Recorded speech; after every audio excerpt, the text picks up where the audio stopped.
In this video, I'm going to quickly address some design changes to the fuel lift pump for a 98 to 2002 Dodge Ram pickup equipped with a 24-valve Cummins engine. So this looks very similar to what originally came on the truck. And that's what a lot of technicians are going to be calling the store looking to replace. Cummins made some design changes and moved in the tank for a while.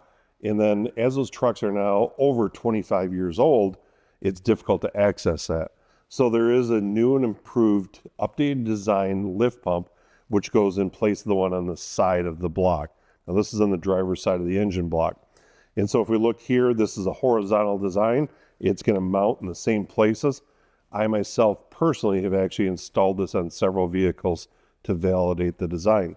We can see on the other one, there's an inlet and outlet. There's banjo fittings there. And so what the technician is going to have to do is remove from the inlet side. There's a short little line there. They can unclip it.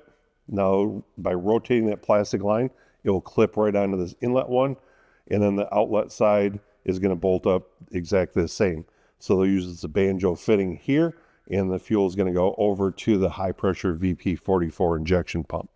Hopefully now you have a little bit of a better understanding of the design change and can validate that yes, this definitely does work in those applications for a lift pump for the older Cummins 24-valve engines.